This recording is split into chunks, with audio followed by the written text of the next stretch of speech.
Hello everyone, स्वागत है आप सब लोगों का पीसीएस बाई तरुण में। जैसे कि आप सभी को पता है कि हम यूपी की आरओ एआरओ की टेस्ट सीरीज लगा रहे हैं और संस्कृत आईएएस की टेस्ट सीरीज लग रही है और हमारी ये नई वाली टेस्ट सीरीज है जिसमें जीएस के और हिंदी के यहाँ पर क्वेश्चन रहते हैं। अच्छा, आज का महत्वपूर्ण टॉपिक या सब्जेक्ट की बात किया कौन सा है तो साइंस का है। जैसे कि आप लोगों ने थंबनेल में देखा है, विज्ञान की बात करेंगे। और अक्सर ऐसा होता है कि बहुत सारे लोगों को विज्ञान में कठिनाई का सामना फेस करना पड़ता है, जो कि टेस्ट सीरीज के माध्यम से हम यहाँ पर कवर करने की कोशिश करेंगे। अच्छा, एक चीज और भी महत्वपूर्ण बात है कि आरओ की आप सबकी एग्जाम की डेट आ चुकी है 27 जुलाई। ध्यान से सुन लो, स्किप मत करो वीडियो, इंपॉर्टेंट बात बताने वाला हूं इस चैनल के माध्यम से। 27 जुलाई 2025 का आपका एग्जाम है आरओ और एआरओ का। ठीक है, बढ़िया बात है ये तो, है ना। लेकिन टेस्ट सीरीज मल्टीपल्स कोचिंगों की आ चुकी है, जैसे दृष्टि की आ चुकी है, आपकी ध्येय की भी आ चुकी है, जीएस वर्ल्ड की भी आ चुकी है और हम संस्कृति की लगाई रहे हैं। बाकी एक आध कोचिंग और भी हैं, हम उनकी भी लाने की कोशिश करेंगे, लेकिन उनकी उपलब्धता थोड़ा नहीं हो पाती है, जिसके चलते। अब आप कहोगे सर बता क्यों रहे हैं, तो हम इसलिए बता रहे हैं कि अब हम एक दिन में 2 टेस्ट सीरीज डालने की कोशिश करेंगे। अभी आती थी एक टेस्ट सीरीज और दूसरी आती थी घटना चक्र जीएस पॉइंटर, जो हमारा लगता है आप लोगों को पता होगा। लेकिन अब हमारी जो टेस्ट सीरीज आएगी वो दो आएंगी एक दिन में। एक आएगी मॉर्निंग सुबह 6 बजे के आसपास और दूसरी आएगी इवनिंग में 6 बजे के आसपास। तो बाकी दिन में क्या आएगी, दिन में अब आएगी जीएस पॉइंटर की आपकी वीडियो, वो आएगी आपकी करीब करीब 11 से 12 बजे के बीच में आएगी। तो आपकी 3 वीडियो आएंगी इस चैनल पर यूपी आरओ से रिलेटेड, जो कि बहुत इंपॉर्टेंट रहने वाली हैं। टेस्ट सीरीज की 2 आएंगी सुबह और शाम को, और आपकी जीएस पॉइंटर आएगी दोपहर में 11-12 बजे के आसपास। बाकी कोई मोस्ट टॉपिक रहता है इंपॉर्टेंट तो उसकी वीडियो भी डल जाएगी। चलिए क्वेश्चन की बात करते हैं। जो इंपॉर्टेंट बात थी वो मैंने आप लोगों को बता दी चैनल के माध्यम से। साइंस के क्वेश्चन है, थोड़ा ध्यान से सुनना है और बिल्कुल भी माइंड को इधर उधर नहीं करना है और ना ही वीडियो को स्किप करना है।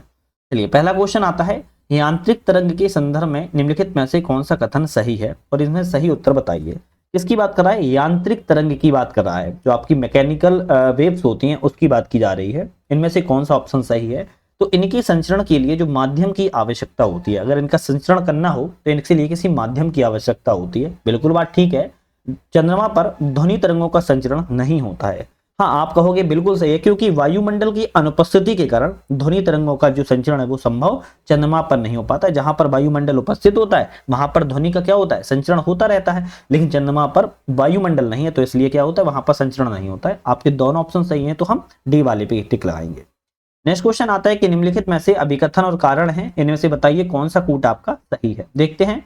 अभिकथन कहता है कि बरसात के मौसम में ट्रेन की सीटी दूर तक सुनाई देती है। कारण क्या होता है उसका, अगर आप लोगों ने कभी ट्रेन से सफर किया ही है, लेकिन ट्रेन की सीटें अगर बरसात में अगर बज रही है तो दूर तक क्यों सुनाई देती है, कि नमी युक्त और जो आर्द्र वायु होती है ना, क्या किया जा रहा है, जो आर्द्र वायु होती है, जो आर्द्र वायु का जो घनत्व है वो शुष्क वायु की अपेक्षा कम होता है। तो क्या होता है कि आर्द्र वायु में ध्वनि की चाल जो है शुष्क वायु की अपेक्षा अधिक हो जाती है। इसी कारण बरसात में ट्रेन की सीटी की आवाज बहुत दूर तक सुनाई देती है। अभिकथन आपका सही है। कारण क्या कह रहा है कि आर्द्र वायु में ध्वनि की चाल बढ़ जाती है, जो कि मैंने आपको बताया है शुष्क वायु की अपेक्षा। तो आप कहोगे कारण भी सही है, तो ए और आर दोनों सही है और सही व्याख्या भी कर रहा है, इसलिए हम डी पर टिक लगाएंगे। चलिए नेक्स्ट क्वेश्चन की बात करते हैं। मापक है और अनुप्रयोग है, कौन सा मेजरमेंट किस एप्लीकेशंस के लिए है, इसकी बात करेंगे। जैसे गैल्वेनोमीटर की बात की जाए, आपका विद्युत धारा से है संबंधित है, किससे, विद्युत धारा संबंधित होगा, तो आपका पहला से सही मिलान है। नेक्स्ट बात करेंगे हम बैरोमीटर की। बैरोमीटर आपका वायुमंडलीय दाब से संबंधित है, आपका दूसरा सही मिलान है। एटमोमीटर की बात किया तो बाष्पीकरण से संबंधित है, आप कहोगे ये भी सही है। और कैरेट मीटर की बात किया तो स्वर्ण की शुद्धता से संबंधित है। तो आप कहोगे चारों ही ऑप्शन आपके सही है, तो हम सी पर क्लिक लगा देंगे। एक का पहला मिलान है, दो का तीसरा, सी का तीसरा और डी का चौथा मिलान है।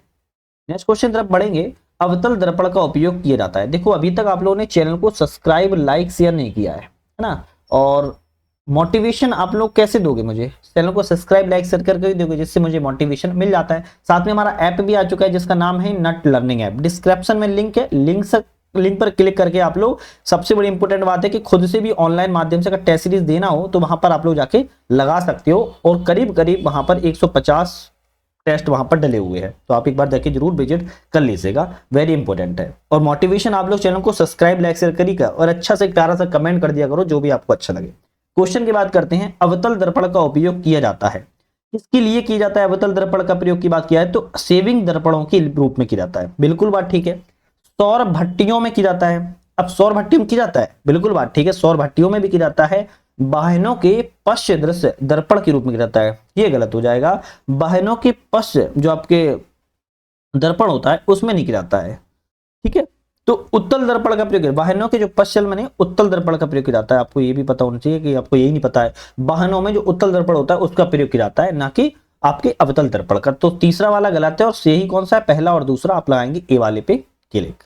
लघु पथन, लघु पथन के समय परिपथ में विद्युत धारा का मान क्या होता है? लघु पथन के समय परिपथ में विद्युत धारा के मान की बात कर रहा है, अधिक हो जाएगा, क्या हो जाएगा, अधिक हो जाएगा। तापमापी के संदर्भ में निम्नलिखित में से कौन सा कथन सही है? तापमापी के बारे में बात कर रहा है, इनमें से आपका कौन सा कथन सही है? थर्मोमीटर की बात, तापमापी मतलब थर्मोमीटर की बात की जा रही है। देखते हैं, ताप में परिवर्तन के साथ ही पदार्थ के गुणों में भी परिवर्तन होता है, बिल्कुल बात ठीक है। सेल्सियम पैमाने में जल के क्वथनांक बिंदु को 0 डिग्री सेल्सियस पर निर्धारित किया जाता है, पर यह गलत हो जाएगा, क्योंकि क्वथनांक बिंदु को 100 डिग्री सेल्सियस पर किया जाता है, क्या किया जाता है, 100 डिग्री सेल्सियस पर परिवर्तन आप क्या कहोगे, निर्धारित किया जाता है, आप कहोगे, ना कि आपका 0 डिग्री सेल्सियस पर किया जाता है।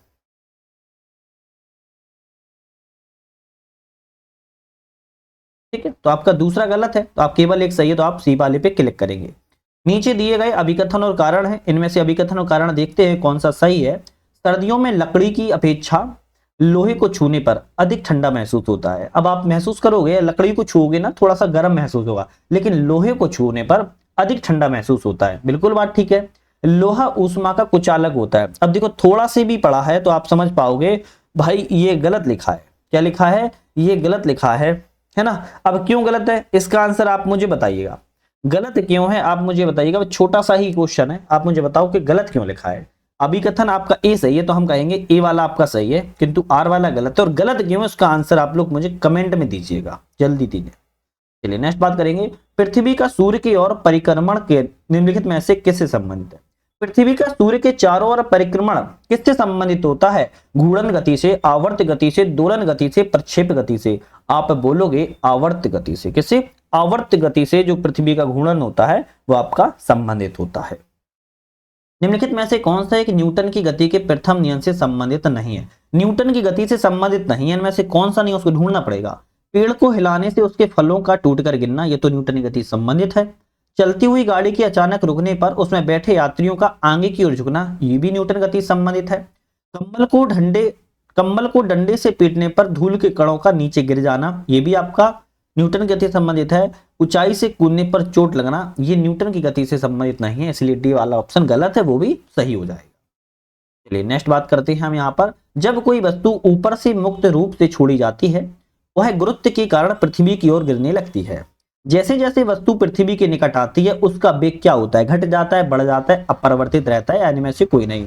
तो आप बोलोगे उसका वेग क्या हो जाएगा, उसका वेग बढ़ जाता है। जब ऊपर से कोई वस्तु आ रही है, जैसे जैसे वस्तु पृथ्वी की निकट आती जाती है उसका जो वेग होता है वो बढ़ता चला जाता है। और यह क्यों होता है?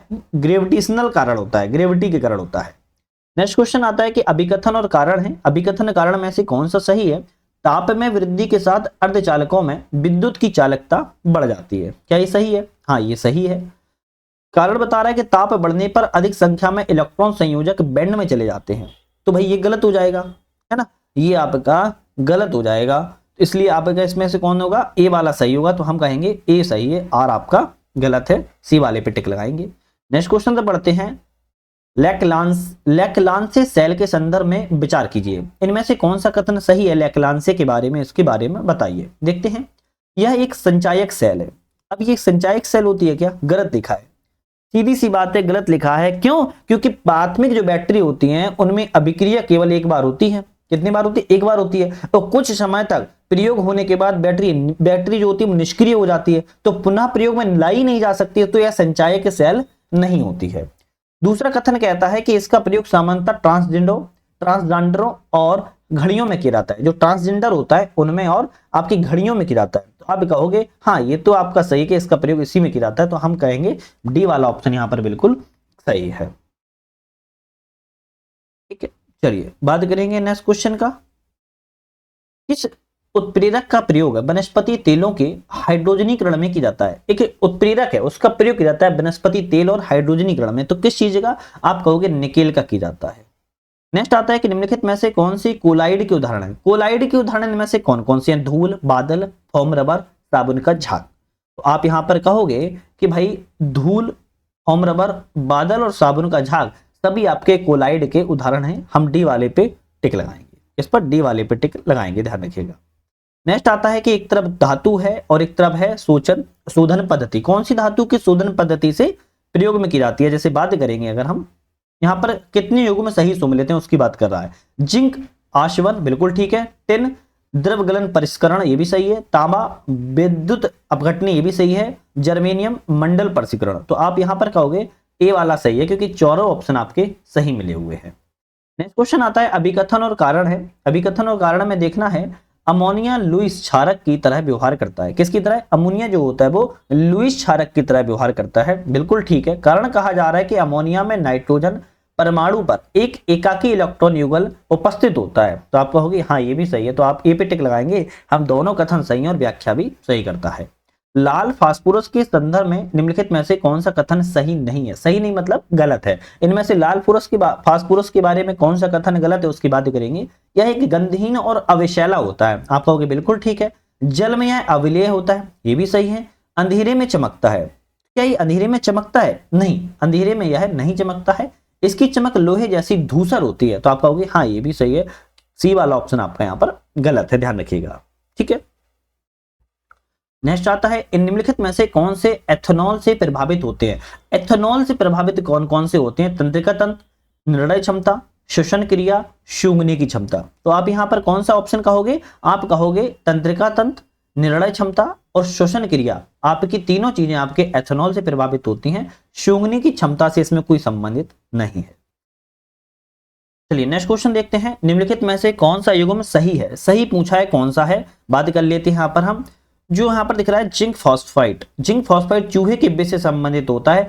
केवल आपका सी वाला ऑप्शन यहाँ पर सही है, ध्यान रखिएगा। अगर हम बात करें सिल्वर आयोडाइड सही क्यों नहीं है, तो सिल्वर आयोडाइड जो होता है वो कृत्रिम वर्षा से संबंधित होता है। तो यहाँ पर मिला देता हूं, सिल्वर क्लोराइड की बात की है, सिल्वर क्लोराइड आपका हॉर्न सिल्वर संबंधित होता है, तो इसको मिला देता हूं। और जिंक सल्फाइड की बात की जाए, जिंक सल्फाइड आपका किस संबंधित होता है? तो जिंक ब्लेड से संबंधित होता है। किससे?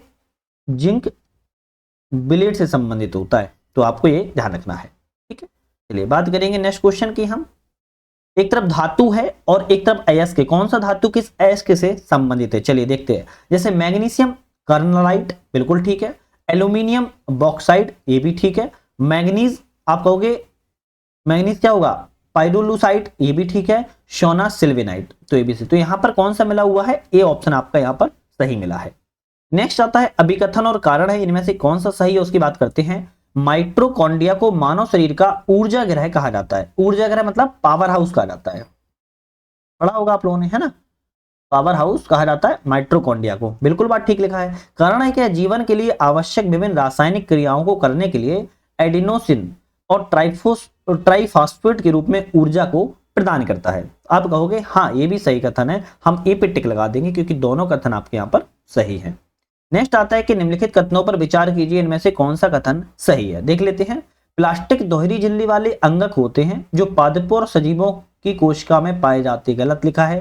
प्लास्टिक में ऐसे रंग द्रव्य होते हैं जिनका उपयोग पादप प्रकाश संश्लेषण करते हैं। आप कहोगे हाँ बिल्कुल ठीक है, आपका दूसरा ऑप्शन यहाँ पर सही है। लेकिन पहला वाला क्यों गलत है? क्योंकि जो प्लास्टिड होते हैं वो दोहरी झिल्ली वाले अंगक तो होते हैं जो केवल पादप जैसे पौधे शैवाल की कोशिकाओं में पाए जाते हैं, ना कि सजीवों में पाए जाते हैं। तो इसीलिए आपका ऑप्शन ये गलत था। नेक्स्ट क्वेश्चन से बढ़ते हैं। निम्नलिखित में से किस ऊतक से पौधों में लचीलापन का गुण जो है वो पाया जाता है? तो किस ऊतक से पौधों में लचीलापन का गुण पाया जाता है? अगर ऑप्शन में आए तो आप बोलोगे लचीलापन का जो गुण है आपको कालिंग काइमा में पाया जाता है। किसमें? कालिंग काइमा में पाया जाता है। निम्नलिखित कथनों पर विचार कीजिए और इनमें से कौन सा कथन सही है बताइए। चलिए बात करते हैं, हम विचार कर लेते हैं। इनमें से विचार करेंगे, जाइलम पत्तियों से भोजन को पौधों के विभिन्न भागों तक पहुंचाता है। क्या कह रहा है? जो जाइलम होता है वो पत्तियों से भोजन को पौधों के विभिन्न भागों तक पहुंचाता है, तो ये गलत लिखा हुआ है। फ्लोएम पानी और खनिज लवणों को पौधों के विभिन्न भागों तक पहुंचाता है। आप कहोगे ये भी गलत लगा है, क्यों? क्योंकि जाइलम के द्वारा पानी और खनिज लवण का ऊर्ध्वाधर संवहन होता है। किसके द्वारा होता है? जाइलम के द्वारा होता है। और फिलोएम की बात किया है तो उल्टा लिखा है, तो आप यहां पर बी वाले पे टिक लगाएंगे ना, तो पहला सही है ना ही दूसरा सही है। नेक्स्ट क्वेश्चन आता है कि जठर रस के संदर्भ पर विचार कीजिए। जठर रस के संदर्भ में विचार करना है, कौन सा कथन सही है? देखते हैं। रेनिन एंजाइम नवजात शिशुओं में दुग्ध प्रोटीन के पाचन में सहायता करते हैं। बिल्कुल ठीक लिखा है। रेनिन जो एंजाइम होते हैं, जो नवजात शिशु होते हैं, वो दूध प्रोटीन में सहायता करते हैं पाचन के लिए। पेप्सिन एंजाइम भोजन में उपस्थित प्रोटीन घटक के छोटे छोटे अणुओं में परिवर्तित करते हैं। आपको ये भी सही है, तो हम लगाएंगे ए पर क्लिक, क्योंकि दोनों ऑप्शन सही है। रक्त के संदर्भ पर विचार कीजिए। इनमें से कौन सा कथन सही है बताइए? रक्त के संदर्भ पर विचार करना है। क्या ऑप्शन है आपका? देखते हैं। उत्तकों का यह समूह है जो द्रव अधात्री मैट्रिक्स, प्लाज्मा और अन्य संगठित संरचना पाई जाती है। बिल्कुल ठीक लिखा है। प्लाज्मा में जो उपस्थित ग्लोबुलिन प्रोटीन रक्त का थक्का बनाने में सहायक होते हैं, तो आपका ये गलत लिखा है, तो हम केवल ए वाले पे टिक लगाएंगे, सी वाले पे टिक लगाएंगे, केवल एक यहां पर सही है, ध्यान रखिएगा। ठीक है। और एक चीज और ध्यान है, प्लाज्मा में उपस्थित ग्लोबुलिन नहीं, फाइब्रिनो लिख देता हूं, फाइब्रिनोजेन। जो फाइब्रिनोजेन होता है उसकी आवश्यकता होती है रक्त का थक्का बनाने या स्कंदन के लिए। ठीक है। नेक्स्ट क्वेश्चन आता है, किसकी कमी के कारण मानव शरीर से अधिक रक्त स्राव होता है? तो किसकी कमी के कारण होता है? आप बोलोगे प्लेटलेट्स। प्लेटलेट्स की जब कमी होती है तो आपके मानव शरीर में अधिक स्राव होने लगता है। किस चीज का? ब्लड का होने लगता है। ध्यान रखिएगा, किसका? ब्लड। तो आपका रक्त स्राव होने लगता है। निम्नलिखित में से कौन सा जो जोड़ा है वो सही नहीं है? सही नहीं है बात कर रहा है, देखते हैं। पीयूष ग्रंथि शारीरिक वृद्धि करती है, बिल्कुल ठीक। इंसुलिन शर्करा स्तर का नियमन करती है, भी ठीक। एंड्रिनल ग्रंथि, एंड्रिनल जो ग्रंथि होती है भैया, एंड्रिनल जो ग्रंथि होती है वो पाचन में सहायक नहीं होती है, वो वक्र के ऊपर स्थित होती है और हार्मोन से श्रावक ग्रंथि के रूप में कार्य करती है। ठीक है, तो आपका ऑप्शन यहाँ पर सी वाला गलत है। थायराइड ग्रंथि उपापचय का नियमन करती है। नेक्स्ट क्वेश्चन की बात करते हैं। हाइपोथैलेमस के संदर्भ पर विचार कीजिए, कौन सा कथन सही है? हाइपोथैलेमस के बारे में, यह शरीर की प्यूटरी ग्रंथि को नियंत्रित करती है, बिल्कुल ठीक है। शरीर के तापमान, भूख और प्यास को यह नियंत्रित करती है, तो ये इंपॉर्टेंट है हाइपोथैलेमस। यहां से क्वेश्चन आरओ में जरूर आता है, तो ध्यान रखना है दोनों ऑप्शन आपके यहां पर सही है। नेक्स्ट बात करते हैं, निम्नलिखित में से किस हार्मोन्स की कमी के कारण वृद्ध व्यक्तियों को प्रतिरक्षा तंत्र कमजोर हो जाता है? वृद्ध व्यक्तियों का कमजोर प्रतिरक्षा तंत्र किसके कारण हो जाता है? तो आप बोलोगे थाइमोसिन के कारण हो जाता है। कौन सा तने का रूपांतरण नहीं है? तने का रूपांतरण की बात कर रहा है, कौन सा नहीं है? आलू, अदरक, हल्दी, मूंगफली। आप बोलोगे मूंगफली जो होता है वो तने का रूपांतरण नहीं है, जबकि आलू, हल्दी और अदरक है। नेक्स्ट क्वेश्चन की बात करते हैं। स्क्लेरोकाइमा के संदर्भ पर विचार कीजिए, इनमें से कौन सा कथन सही है? पौधों में लंबी संकरी मृत कोशिकाएं होती हैं, बिल्कुल ठीक है। यह अमरूद, नाशपाती और चीकू जैसे गुद्देदार फलों में पाया जाता है, ये भी सही है, तो आप कहोगे ए वाला ऑप्शन यहाँ पर आपका सही है। नेक्स्ट बात करते हैं, एक तरफ रोग हैं और उनसे होने वाले लक्षण है। कौन सा रोग किस लक्षण संबंधित है? बात करते हैं। राइबोफ्लेविनोसिस की बात की जाए, स्मृति हास्य से संबंधित है, ठीक लिखा है। बेरी की बात किया है तो नसों और मांसपेशियों की दुर्बलता से संबंधित है, ये भी ठीक लिखा है। पेलिग्रा की बात किया है त्वचा और जीभ पर शुष्क सल के संबंधित है, ये भी ठीक लिखा है। स्कर्बी की बात किया है मसूड़ों के रक्तस्राव संबंधित है, ये भी ठीक है, तो आप कहोगे यहाँ पर ए वाला ऑप्शन यहाँ पर आपका बिल्कुल करेक्ट है। नीचे दिए गए अभिकथन और कारण है, इनके बारे में बताइए कौन सा ऑप्शन सही है। चलिए देखते हैं। निमोनिया रोग से ग्रसित व्यक्ति को सांस लेने में कठिनाई होती है, बिल्कुल ठीक है। इनमें से फेफड़े को वायु को संक्रमित हो जाता है, आपको ये भी सही है, तो हम आप ए वाले पे क्लिक करेंगे क्योंकि दोनों ऑप्शन आपके बिल्कुल सही है। एक तरफ वैज्ञानिक है और एक तरफ खोज है, किस वैज्ञानिक किसकी खोज की थी इसकी बात ही कर रहा है, और यहां पर कौन सा ऑप्शन मिलाना है चलिए बात करेंगे। जैसे लुई पास्चर की बात किया है तो आपका किडमन संबंधित है। अलेक्जेंडर फ्लेमिंग की बात करें तो पेनिसिलिन से संबंधित है। एडवर्ड नीचर की बात की जाए तो चेचक के टीके संबंधित है। एंटोनी वॉन लुवेनहॉक की बात की जीवाणु संबंधित है, तो आपकी ये सही मिला दिया, आपका ऑप्शन यहां पर रहेगा डी वाला बिल्कुल करेक्ट। वर्णनांता विकार के संदर्भ पर विचार कीजिए। जो ब्लाइंडनेस होते हैं ना उनकी बात करिए, जो ब्लाइंडनेस डिसऑर्डर है उनके बारे में बात करिए। वर्णनांता जो विकार होते हैं उनमें से कौन सा ऑप्शन यहाँ पर सही है? देखते हैं। व्यक्ति को लाल और पीले रंग में विभेद नहीं कर पाता है, तो आपको पता होनी चाहिए जो व्यक्ति होता है वो लाल हरे रंग के लिए होता है, ना कि लाल और पीले रंग, तो इसलिए गलत है। यह लिंग सहलग्न अप्रभावी विकार है। हाँ, आप कहोगे ये तो सही है, तो केवल आपका दूसरा सही है, तो हम बी पे टिक लगाएंगे। चलिए नेक्स्ट क्वेश्चन की बात करेंगे। एक तरफ निम्नलिखित में से कौन सा सम्मिलित नहीं है? गलत पूछा है, बहुलक और निर्मित वस्तु, है ना। चलिए बात करेंगे। टेफ्लॉन की बात किया है तो नॉन स्टिक बर्तन संबंधित है, बिल्कुल ठीक है। पॉली एक्रिलोनाइट्रल की बात किया है तो प्राकृतिक रेशा से संबंधित नहीं है, ये किसी संबंधित है? तो आप कहोगे अच्छा इसको कहते क्या है वैसे शॉर्टकट में? इसको कहते हैं टेफ्लॉन, टेफ्लॉन कहते हैं, ठीक है। और यह बात किया है किससे है? तो यह तेल सीलों और गैस्ट्रिकों को बनाने और न चिपकने वाली सतह से लेपित बर्तनों में इसका उपयोग किया जाता है, ना कि प्राकृतिक रेशे के लिए। तो इसलिए ऑप्शन आपका गलत है। बैकेलाइट की बात किया तो कंघी संबंधित है और न्यूप्रिन की बात किया तो गैस्केट से संबंधित है। तो बी वाला ऑप्शन आपका क्या है यहाँ पर? गलत था। निम्नलिखित में से कौन सा कृत्रिम मधुकर के उदाहरण है? मधुकर की बात कर रहा है, कौन सा उदाहरण है? तो हम बात करें मधुकर के जो उदाहरण है आपके, वो एस्पार्टेम, सैक्रिन, सुक्रालोस और एलिटेम, आपकी चारों ही ऑप्शन आपके मधुकर से संबंधित है, बिल्कुल करेक्ट है। निम्नलिखित कथनों पर विचार कीजिए और उपयुक्त कथन आर्किमिडीज के सिद्धांत पर आधारित है। तो आर्किमिडीज सिद्धांत के अनुसार इनमें से कौन कौन से ऑप्शन सही है उसकी बात कर रहा है। जलयान और पनडुब्बियों का डिजाइन, बिल्कुल ठीक है। दुग्ध मापी, ये भी ठीक है। हाइड्रोमीटर, ये भी सही है। तो आप कहोगे डी वाला ऑप्शन आपका यहाँ पर बिल्कुल करेक्ट जाता है। नेक्स्ट बात करते हैं, निम्नलिखित में से कौन सा पृष्ठ तनाव के संदर्भ में सही नहीं, मतलब गलत कौन सा है? तो बात करें, द्रव का ताप बढ़ने पर पृष्ठ के तनाव कम हो जाता है, अशुद्धि मिलने पर पृष्ठ तनाव मान बढ़ जाता है, द्रव में विद्युत धारा प्रवाहित करने पर द्रव और पृष्ठ का तनाव घट जाता है। तो आपके तीनों ही ऑप्शन क्या है? बिल्कुल क्या है? सही है, सही है। इनमें से कोई नहीं, तो आप कहोगे यहां पर टिक है कि इनमें से कोई नहीं जो आपका ऑप्शन गलत हो। तो बाकी तीनों ऑप्शन आपके सही हैं। विश्व धरोहर स्मृति के 46वें सत्र के संदर्भ पर विचार कीजिए और उत्तर सही बताइए। तो विश्व धरोहर समिति के 46वें सत्र के बारे में बात कर रहा है, इनमें से कौन सा सही है? इसकी बैठक नई दिल्ली के भारत मंडपम में आयोजित की गई थी, बिल्कुल ठीक है। इसकी मेजबानी भारत के द्वारा विकास भी और विरासत भी की थीम पर आधारित थी। तो 46वां जो सत्र था उस पर विकास भी और विरासत भी क्या था? थीम थी, और भारत मंडपम में आयोजित किया गया था, इसलिए हम ए वाले पे टिक लगाएंगे। नेक्स्ट आता है कि राष्ट्रीय जिला खनिज फाउंडेशन के द्वारा पोर्टल के संदर्भ पर विचार कीजिए। तो राष्ट्रीय जिला खनिज फाउंडेशन के बारे में विचार करना है कि इसे केंद्रीय कोयला और खान मंत्री जी किशन रेड्डी ने लॉन्च किया, बिल्कुल ठीक लिखा है। यह पोर्टल उन्नत पारदर्शिता के साथ देश में 645 जिला खनिज फाउंडेशन का विवरण प्रदान करता है, ये भी सही है, हम ए वाले पे टिक लगा देंगे।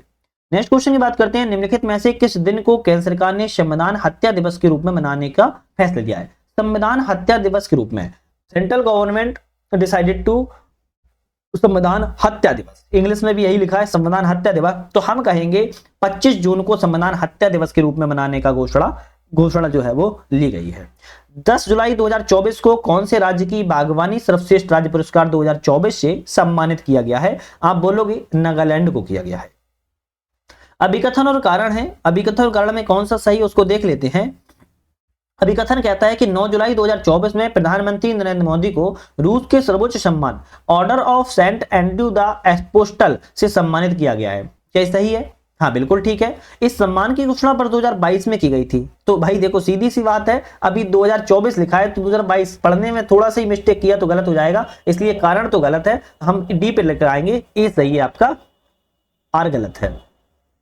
जुलाई 2024 में किसे फ्रांस के सर्वोच्च नागरिक सम्मान पुरस्कार सेविलियर डी ला लीजन डी होनूर से सम्मानित किया गया है? आप कहोगे रोशनी नादर मल्होत्रा को सम्मानित किया गया है। जुलाई 2024 के किसने नीदरलैंड के नए प्रधानमंत्री के रूप में शपथ ली? तो आप बोलोगे डिक सूफ के द्वारा शपथ ली गई है। हाल ही में कौन सा देश द्वारा उन्नत भूमि अवलोकन उपग्रह अलोस या जिसे हम डिची 4 लॉन्च किया है? तो यह किस देश ने लॉन्च किया हुआ है? आप कहोगे जापान देश के द्वारा लॉन्च किया गया है। नेक्स्ट क्वेश्चन आता है कि लॉन्ग रेंज ग्लाइड बम गौरव के संदर्भ पर विचार कीजिए। तो इनमें से कौन सा कथन सही है? पहला सफल उड़ान परीक्षण भारतीय वायुसेना के सुखोई 30 MKI लड़ाकू विमान के द्वारा किया गया, बिल्कुल ठीक लिखा है। इसे हैदराबाद स्थित रिसर्च सेंटर इमारत RCI के द्वारा स्वदेशी रूप से डिजाइन और विकसित किया गया है। तो हम ए पर क्लिक करेंगे, दोनों ही ऑप्शन यहाँ पर सही है। नेक्स्ट क्वेश्चन आता है कि भारत के 500वें सामुदायिक रेडियो स्टेशन का शुभारंभ कौन से राज्य में किया गया? तो भारत के 500वें सामुदायिक रेडियो स्टेशन का शुभारंभ की बात कर रहा है, आप बोलोगे मिजोरम राज्य में किया गया है। किस राज्य में किया गया है? मिजोरम राज्य में किया गया है, ध्यान रखिएगा। ठीक है, तो आज यहाँ पर हमने 50 क्वेश्चन कंप्लीट कर लिया है। नेक्स्ट जो हमारी वीडियो आएगी वो 51 नंबर से हम क्वेश्चन कवर करेंगे। चैनल पे नए थे, सब्सक्राइब लाइक शेयर करके बेल आइकन प्रेस कर लेना है, जिससे कि मुझे मोटिवेशन ही मिलता है और आपको भी हेल्पफुल होती है। साथ में हमारा ऐप भी आ चुका है नट लर्निंग ऐप नाम से, उसको भी आप लोग के बाद डाउनलोड जरूर कर लीजिएगा। तो आज के लिए यहीं पर धन्यवाद।